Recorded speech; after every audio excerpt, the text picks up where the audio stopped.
Ya belajar. Mohon maaf, sekali lagi bersyukur sepenuh langit dan bumi bahwa kita dibisahkan untuk bersama-sama dengan para kekasih-kekasih Allah sejak zaman Nabi Adam sampai akhir zaman. Karena majelis manakib itu sudah kita yakini majelis berkumpul ijtima, majelis ittiba. Nah, ijtima di sini adalah kumpulnya para kekasih Allah sejak zaman Nabi Adam sampai akhir zaman. Alhamdulillah kita dikumpulkan dengan para kekasih Allah. Mudah-mudahan kita ketularan menjadi kekasihnya Allah. Amin. Allahumma amin ya rabbal alamin. Barakah karomah serta doa guru kita hadratus syekh pangarsa bos. Qaddasallahu sirruh al-Fatihah. A'udzubillahi minasyaitonir rajim. Bismillahirrahmanirrahim. Alhamdulillahi rabbil alamin. Arrahmanir rahim. مالك يوم الدين إياك نعبد وإياك نستعين اهدنا الصراط المستقيم صراط الذين أنعمت عليهم غير المغضوب عليهم ولا الضالين آمين ya amin ya Allah ya rabbal alamin. Huruf jim yaitu ja'ah datang. Kata ja'ah disebut di dalam Al-Quran lebih dari 60 kali. Adapun yang dimaksud dengan kata jaa di sini adalah 4 kata jaa yang termaktub di dalam Al-Quranul Karim.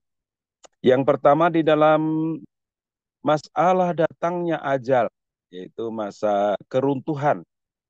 Sebagaimana Allah Subhanahu wa taala berfirman di dalam Al-Quran, "Likulli ummatin ajal. Idza jaa ajaluhum la fala yastakhiruna sa'ata wa la yastaqdimun."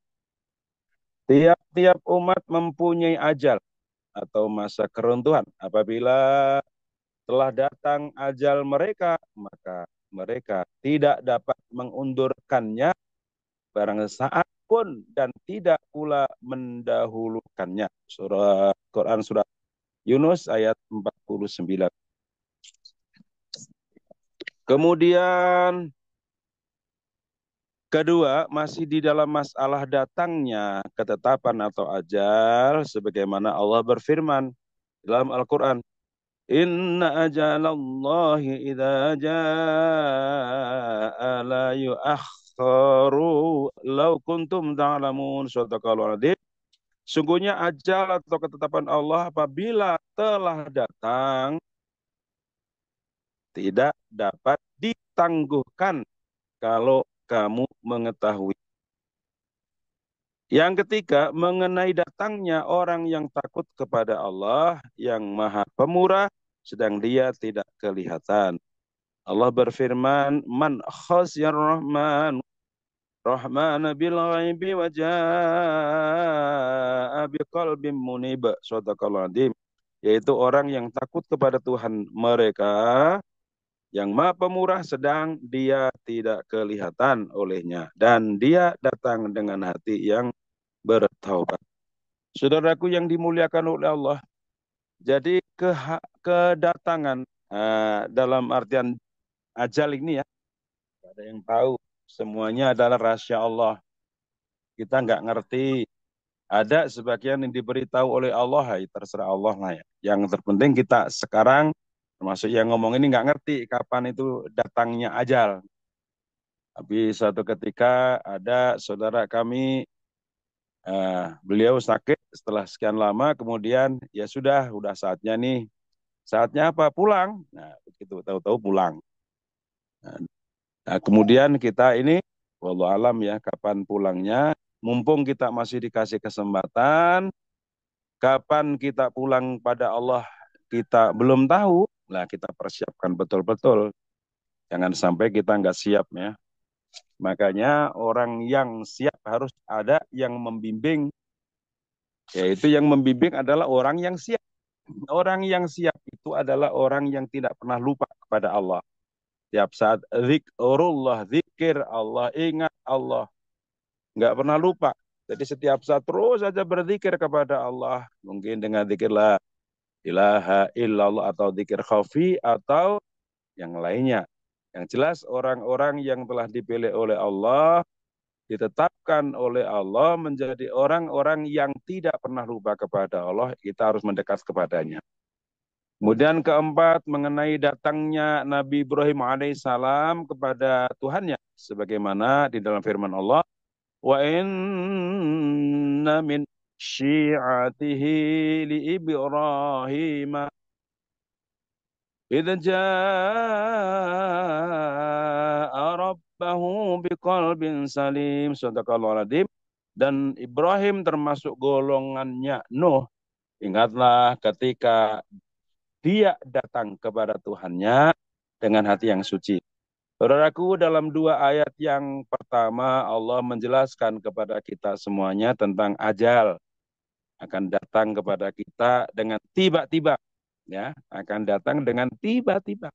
Tapi kalau sudah datang kita nggak bisa menghindar, ya, saudaraku. Begitu datang kita nggak bisa menghindar. Nah, karena Allah itu mengutus Kanjeng Nabi Ibrahim untuk menjadi suri tauladan yang baik bagi umat Kanjeng Nabi Agung Sallallahu Alaihi Wasallam agar mengikuti milahnya Nabi Ibrahim alaihissalam sebagaimana dalam firman Allah, qad kanat lakum uswatun hasanatun fi Ibrahim walladzina ma'ah. Sungguh telah ada di dalam diri Nabiullah Ibrahim suri tauladan yang baik dan juga orang-orang yang bersamanya. Jika kita menjadikannya Nabiullah Ibrahim alaihissalam sebagai suri tauladan, maka mengikutinya adalah suatu kewajiban. Sebagaimana Ibrahim alaihissalam diperintahkan untuk berlaku lurus, bahwa dia datang kepada Tuhannya dengan hati yang suci atau berserah diri. Oleh karena itu, sebagaimana Nabiullah Ibrahim alaihissalam, kita juga harus datang kepada Allah dengan hati yang suci. Cara datang kepada Allah itu bukanlah dengan kaki, karena hal itu tidak akan menyampaikan kita kepada Allah. Tidak ada jalan lain bagi kita untuk sampai kepada Allah kecuali hanya dengan hati kita. Dan hati pun tidak akan dapat untuk mencapainya kecuali dengan hati yang selalu berzikir kepada Allah secara terus-menerus, ya.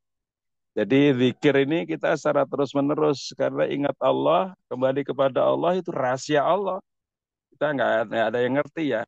Alangkah indahnya ketika kita kembali kepada Allah, ketika kita ingat Allah. Oleh karena itu harus kita biasakan, ya, berzikir kepada Allah setiap saat. Setiap laan nafas di dalam hati kita ada khofinya, ada zikir khofinya. Kemudian lisan kita juga senantiasa bersolat, selalu berzikir, zikir jahar, ya. Kemudian hati kita juga harus dibimbing terus bersama para pembimbing, yaitu wali mursyid. Karena kalau kita bersama orang yang selalu bersama Allah, kita akan ke bawah bersama orang yang bersama Allah itu, yaitu kita bersama Allah. Rasulullah SAW bersabda, khairu dinikum adwamuha wa inqala. Sebaik-baik agama itu adalah yang secara terus-menerus atau dawam, ya, diamalkannya, walau hanya sedikit. Syekh Al-Kabir Bahauddin An-Naqsabandi berkata, sebesar atom dari amalan hati sama dengan sebesar gunung dari amalan anggota badan. Allah SWT berfirman di dalam Al-Quran, surat Asy-Syu'ara ayat 88-89. Yauma la yanfa'u malun wala banun illa man atallaha biqalbin salim. Shadaqallahu adzim. Pada hari di mana harta dan anak-anak tidak ada manfaatnya kecuali mereka yang datang dengan hati yang berserah diri. Mari kita perhatikan kata-kata datang, ya. Sigatnya adalah fi'il madhi dan ini menunjukkan masa yang telah berlalu atau telah terjadi.